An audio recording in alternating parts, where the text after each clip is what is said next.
Hey everybody, it's Marvin with PID Floors. Today I'm here with Edin Rudic, who is the Executive Creative Director of MKDA, and we're going to talk a bit about design and the impacts it has on our social interactions.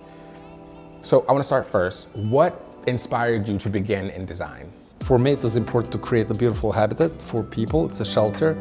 It's like one of the kind of basic elements of the humanity and civilized world, like that we look for the place to live. And I think it's kind of inherited in our kind of like DNA. I think we are kind of almost predisposed to be designers. I mean, I remember as a kid, I didn't know that much about design, but I was probably 12 years old. And as a birthday present, my parents offered like basketball or football, like soccer balls. So I said to my parents, for my 12th birthday, I want new curtains in my bedroom. And I was very specific with the fringe at the bottom. So at that point, I think I wanted to be a designer. You knew. Yeah, when I got my first rejection from parents. So where do you draw inspiration for your designs? I think from everyday's life.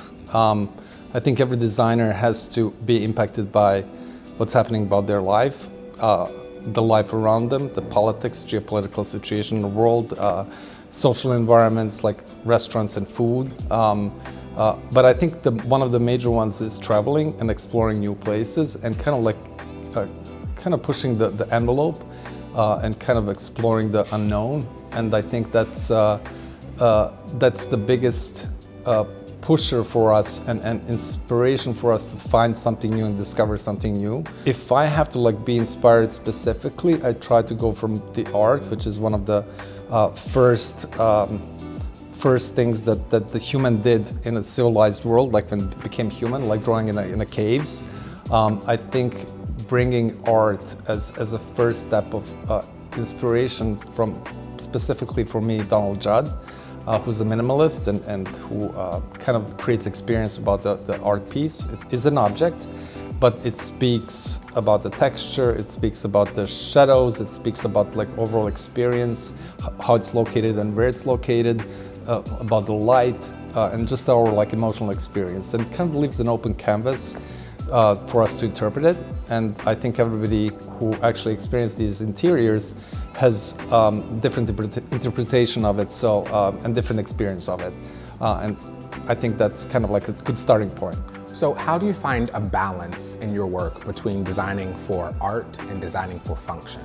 I think every person is different in the way they approach this, but I think in my personal experience, I started with medical school, and I came to the States when I was very young. I didn't speak English, so I ended up in School of Visual Arts, which is around the corner, and that was the only school I can go without like speaking proper English. So I did take art, which I love. So that was the second component of after science, art, and the third component when I realized that when I was in school, that I really, in art school, you really have to make it, so you cannot really make money and living out of it, and I didn't want to risk it, so I was playing on the safe side, and I kind of joined the School of Interior Design at Pratt, my master's program, which was kind of really interesting.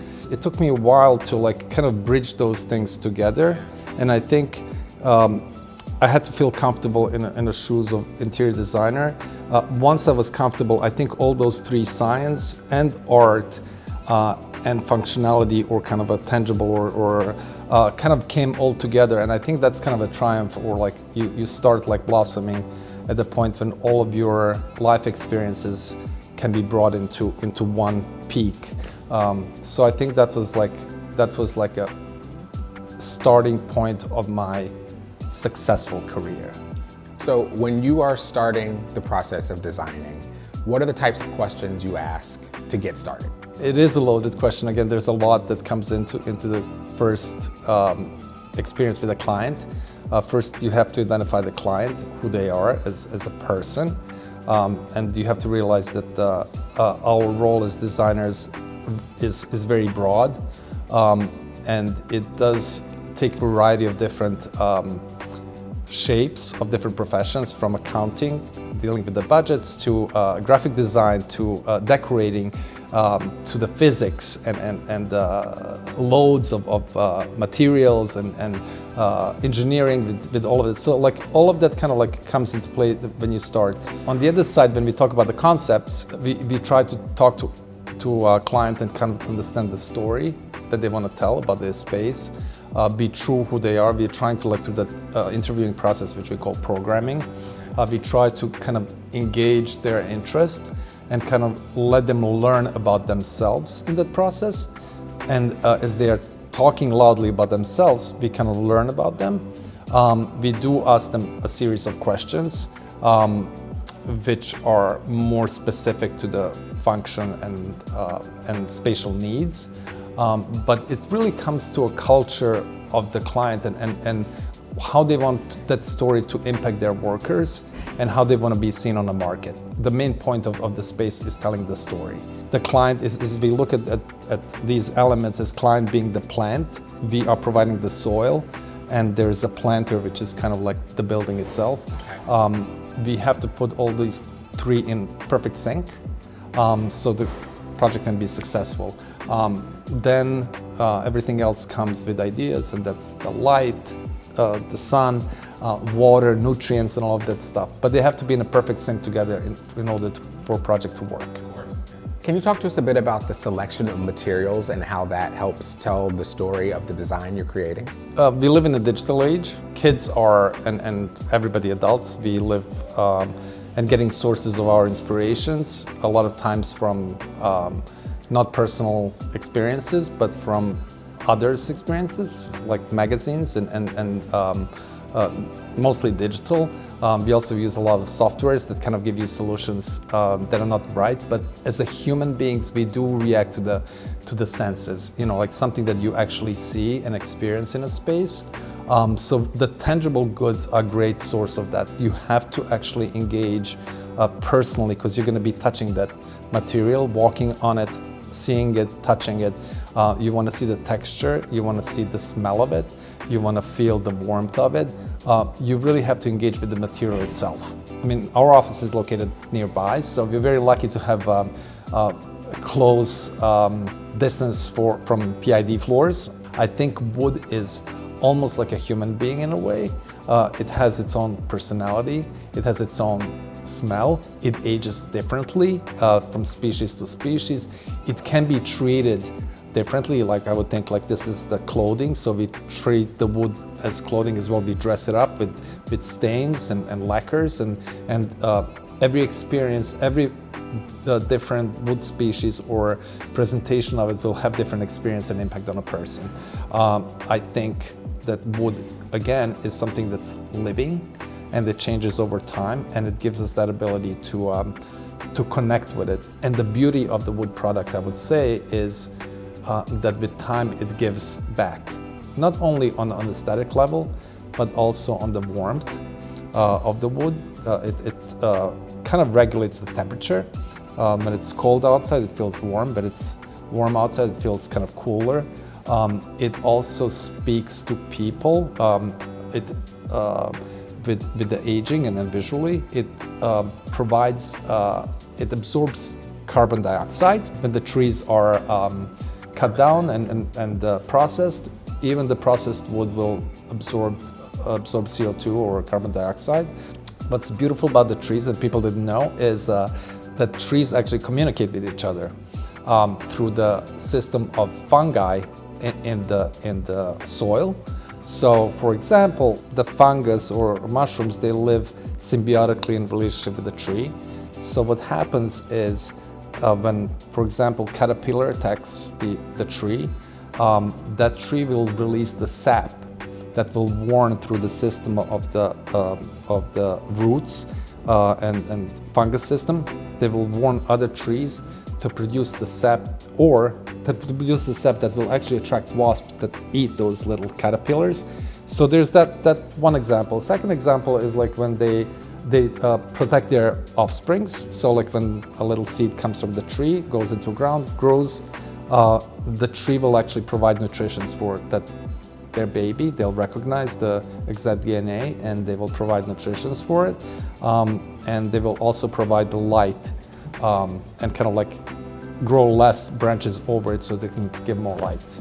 At PID, we pride ourselves on having a product that is sustainable and ethically sourced. How do you navigate those conversations with your clients when thinking about design?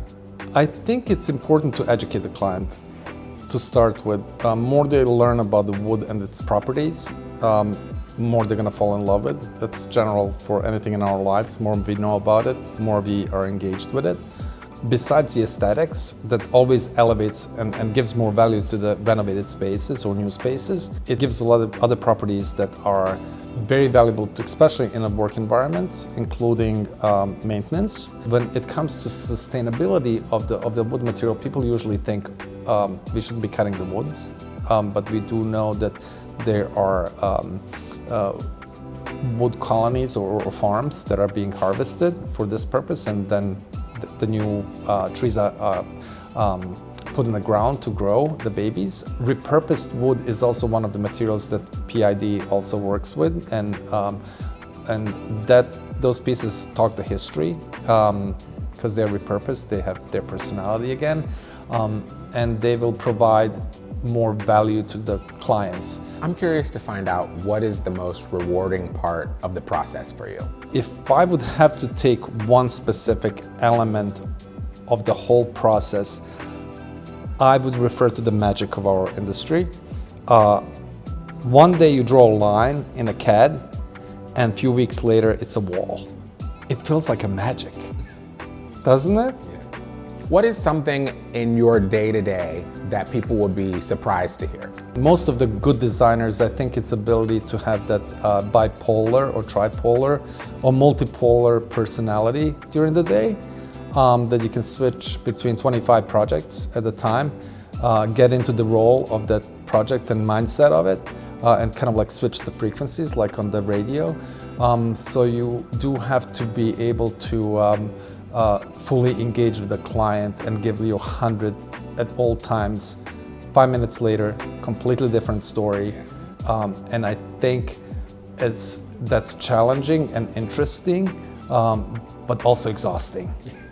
And it takes toll, but on the end of the day, you feel good.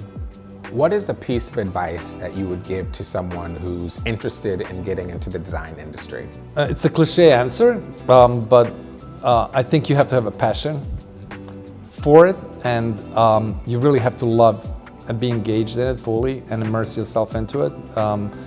It is a passion-driven environment that you're going to be engaged all day long, on the weekends as well.